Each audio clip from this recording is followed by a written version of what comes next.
Om Swastiastu.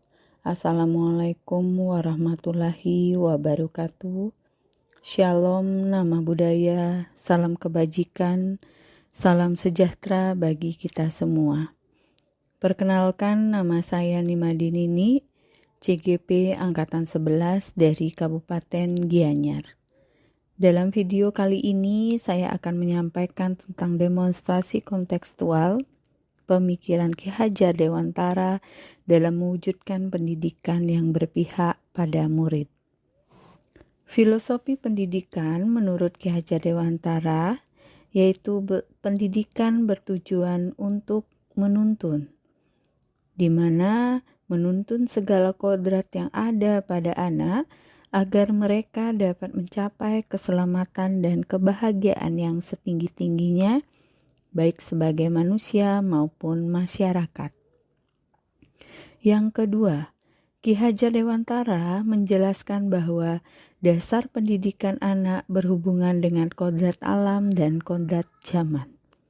Kodrat alam berkaitan dengan lingkungan di mana anak berada, sedangkan kodrat zaman berkaitan dengan kondisi zaman saat ini yang dialami langsung oleh peserta didik. Kodrat zaman diartikan sebagai perubahan dari waktu ke waktu. Kodrat zaman juga dapat diartikan di mana kita sebagai guru harus membekali keterampilan kepada peserta didik sesuai dengan zamannya. Di mana dalam konteks pembelajaran sekarang, kita sebagai guru harus membekali siswa dengan pendidikan kecakapan abad 21, yaitu pendidikan yang mengintegrasikan pengetahuan, keterampilan, dan sikap, serta penguasaan terhadap teknologi informasi dan komunikasi.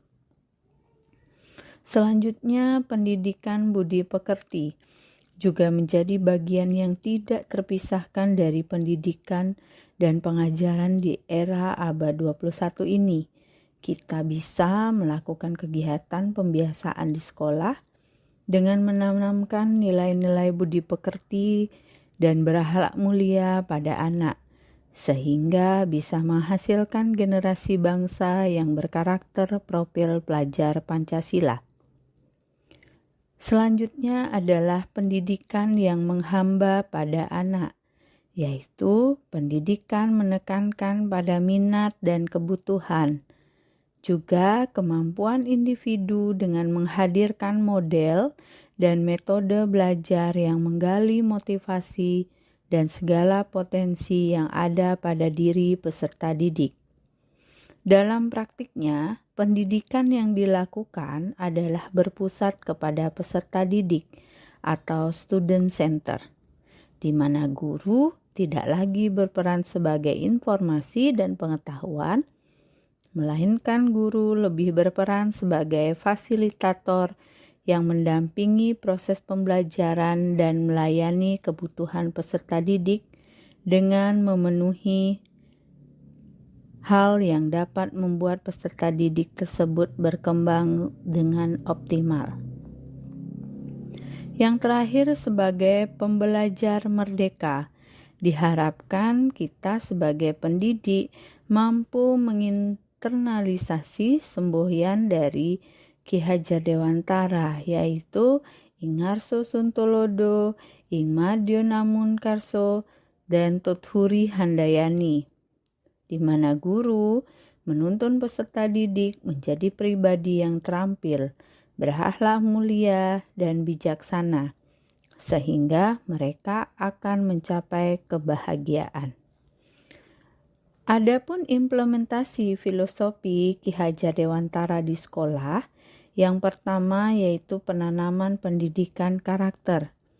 Penanaman pendidikan karakter yang dilakukan di sekolah yakni dari aspek religius, yakni dengan melakukan trisandya, berdoa sebelum dan sesudah melakukan kegiatan pembelajaran, dan melaksanakan persembahyangan bersama yang bertepatan dengan Rahina Purnama, Tilem, Tumpak Warige, dan Saraswati.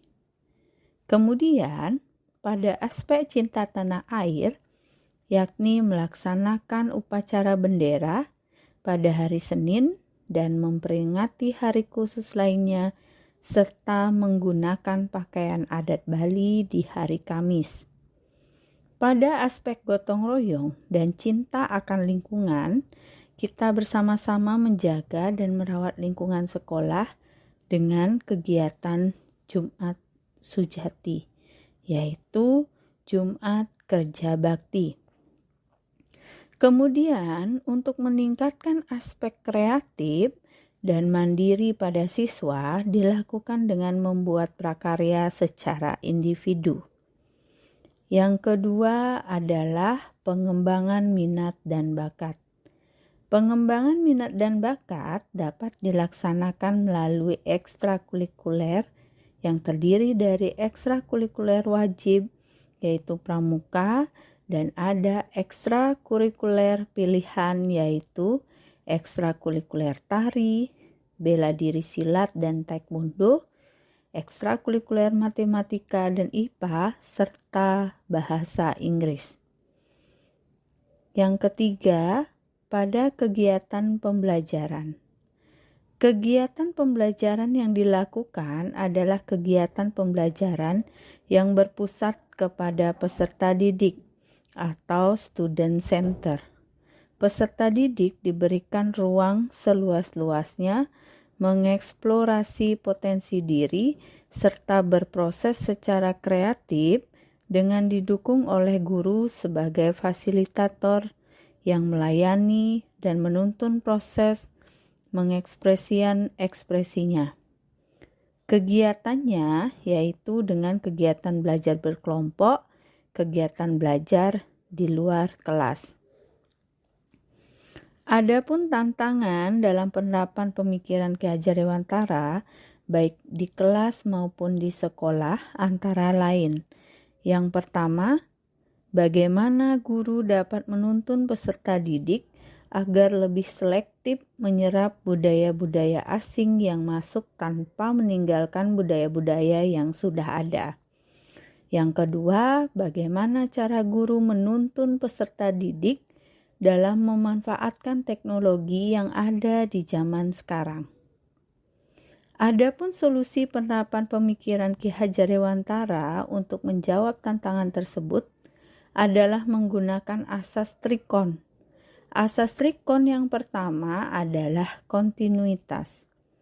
Dalam melakukan pengembangan terhadap pembelajaran secara berkesinambungan, guru dapat memberikan keterampilan kepada peserta didik secara terus-menerus dalam memanfaatkan teknologi dengan baik.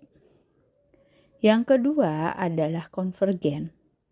Dalam memberikan keterampilan kepada peserta didik, harus disesuaikan dengan kebutuhan peserta didik. Guru senantiasa mempelajari berbagai kemajuan di dunia pendidikan. Yang ketiga, konsentris. Dalam pengembangan proses pembelajaran harus tetap memperhatikan kepribadian kita sendiri. Peserta didik tetap mempelajari budaya asing, namun tetap ditempatkan secara konsentris dengan karakter budaya kita sebagai pusatnya. Nah, demikian tadi demonstrasi kontekstual pemikiran Ki Hajar Dewantara dalam mewujudkan pendidikan yang berpihak pada murid. Salam guru penggerak, tergerak, bergerak, menggerakkan.